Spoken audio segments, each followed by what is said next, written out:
In my life, I've always heard from many people that you cannot change your future.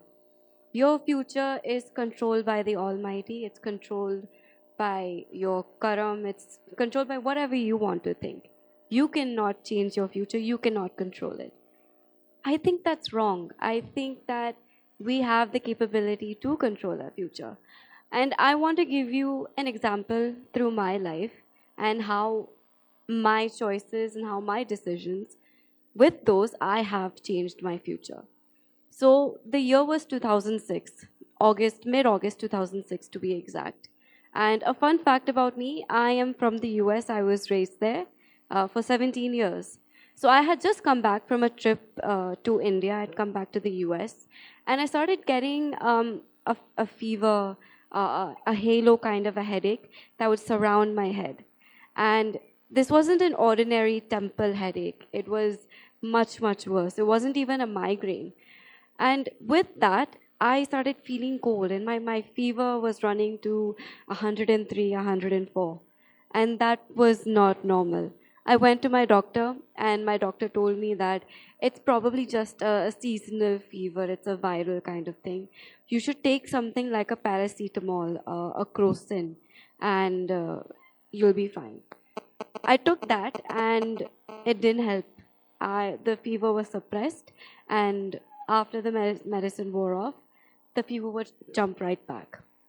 So then, because of that, we went to the emergency room in the US, and they did all of the tests, the necessary tests possible. Every test was negative. The doctors even did a spinal tap, and that was all negative. After that, I went home. My mom even actually told them that I probably have malaria. It was during the monsoon season in India. They said that the symptoms are similar, but we cannot give her any medication because it did not show up in the reports and it's unlawful. We went home and I took crocin again. And after that, I started hallucinating. So I was talking nonsense. I didn't know what I was saying. And I was telling my mom and dad to just be away from me because I didn't recognize them. And after I went back to sleep and I woke up and everything was totally fine. When I woke up, I went to the restroom and I was not able to walk properly. I couldn't even go to the bathroom. So my mom and dad took me to the emergency room and they inserted a tube into my bladder and they relieved me. They transferred me to a bigger hospital where they did all of the necessary tests possible. They did an MRI. And supposedly they saw something at the back of my neck, a shadow or something. And they took me in for another spinal tap. And after that spinal tap, I went into cardiac arrest. I went into respiratory arrest. I had a seizure that lasted 30 seconds, and I was declared dead. I was laying on the testing table, dead, with my arms out, I was unconscious. I couldn't breathe. I was dead. And the doctors paged to code blue, which is a severe emergency. And everyone is running around, and my nurse comes to my mom. And she says, if you want to see your daughter for the last time, Mrs. Modi, you better come with me. My mom and my mom and dad, they ran like anything. And they saw me, and all of these doctors were surrounding me. They were giving me electric shocks with the defibrillator. And they said that we will not be able to save your daughter. Your daughter is a gone case. And my body was laying there for the past 7 minutes without oxygen, without a pulse, without any consciousness. And after the third try, an ICU doctor came and he took those electric paddles. And after the third try, he got my heart back. Minute pulse, but he got my heart back. I was transferred to the ICU and I was put on a ventilator. And that evening, I came into my senses and I was totally fine. I could recognize everybody. The next day, they took me for another spinal tap and I went into a coma. So I was in a coma for a 23-day period, during which I was declared dead twice. So the first time, what happened is my body temperature went below 90 degrees Fahrenheit. And they have no idea. They don't know what happened. They put heated blankets on me, heated lamps surrounding my bed, and my body temperature still wouldn't rise. And after 40 minutes, they took everything off, and like a miracle, everything just regulated on its own. The second time, my hemoglobin went below 5. Now the normal is 13 or 14. It went below 5. So I was again declared critical because they thought that I would get hypothermia. And they gave me 3 units of blood. After 40 minutes, they checked my blood count and my hemoglobin still wasn't, it was still below 5. After an hour, just miraculously, it regulated on its own. Now, on the 21st of September, the doctors wanted to take me off of my ventilator because there were no improvements. There was nothing. There was no life in me, according to them. So my mom, she's sitting right there, my mom, she literally went down on her feet. She grabbed his feet and she cried. Now, this woman is the strongest woman I know. And she cried that day. She didn't cry during the whole time I was in the coma. She didn't cry when I went into respiratory arrest, but that day she cried. And she said that, no, my daughter's birthday is on the 29th of September. I want you to keep her on the ventilator and alive until then. And if that day nothing happens, I will personally sign the consent form right now, giving you permission to take her off of the ventilator. They spoke to the Dean of Medicine, and the Dean of Medicine said, okay, fulfill her wishes. So on the 29th of September, I had 70 people, all of my family members, my family friends, they were in the ICU room, and they had decorated everything, and there was a cake and everything there. And at 3:05 p.m., that was the time when I was born, they started singing happy birthday. My dad took my hand, and as soon as he cut the cake, I opened my eyes. And I was staring at the ceiling, and everybody was screaming. And the doctors rushed in. They did a brief checkup, and they hugged my mom, and they said, Mrs. Modi, Mama, this is because of you. Your daughter is alive today because of you. You saved us from committing a sin. Hats off to you. Thank you. I went back into a coma after, I would say, maybe 10 minutes. I went back into a coma. So they were scared again. They thought that what's going to happen to me. But the doctor guaranteed, he assured them that everything would be totally fine.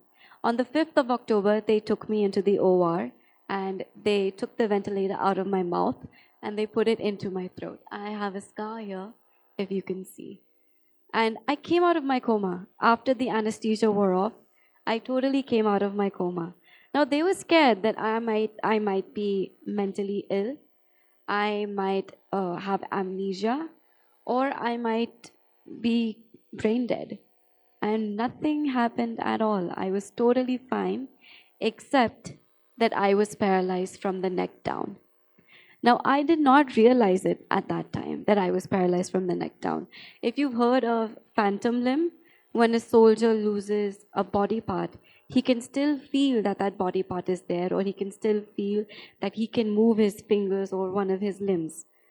I felt that. I felt that I was able to raise my hands, I was able to move my fingers, but in reality, I couldn't.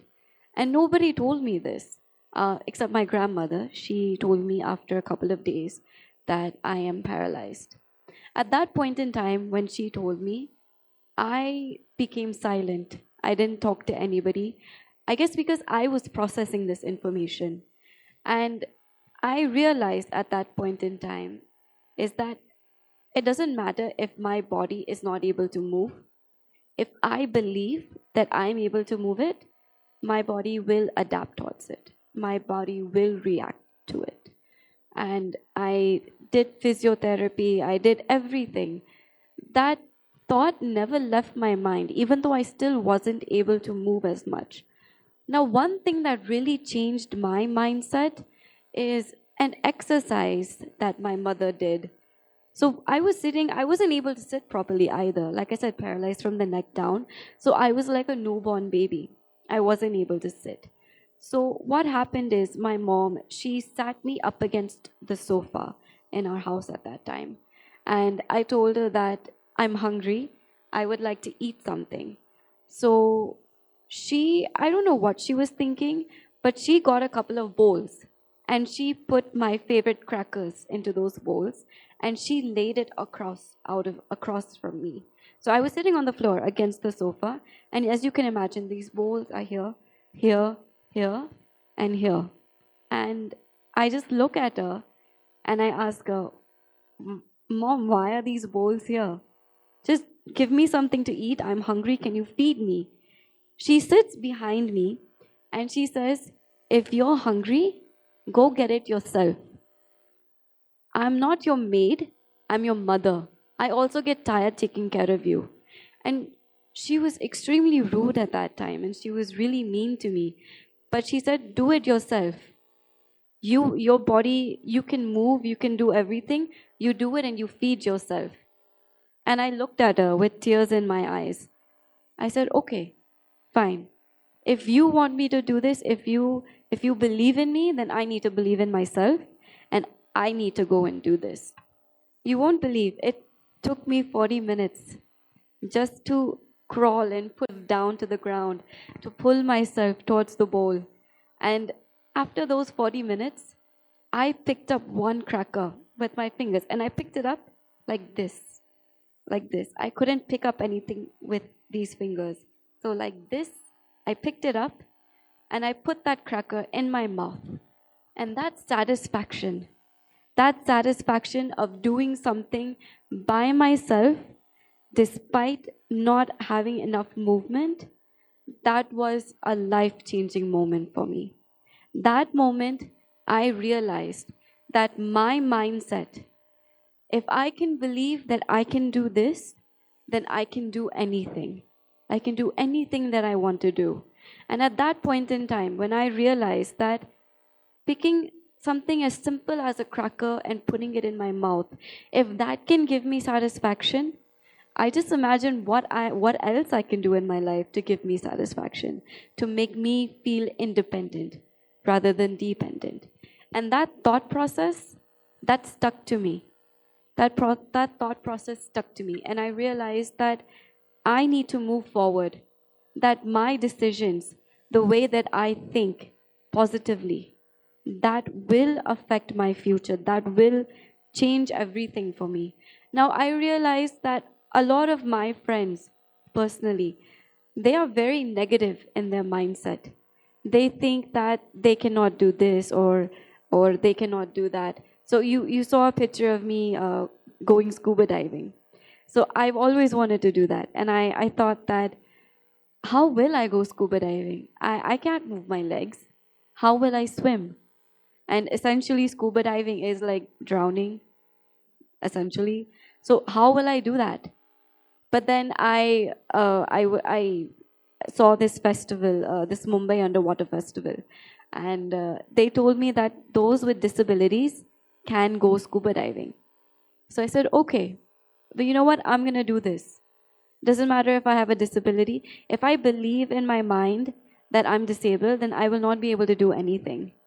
In my mind, I'm not disabled. So that's another reason why I am against these words, Divyang, Viklang, differently abled, specially challenged. I am against those words. The reason being is, it's kind of like a satisfaction. It's a euphemism to try to make you feel better about yourself. I'm differently abled. How am I differently abled? I'm able to do everything that you're able to do today.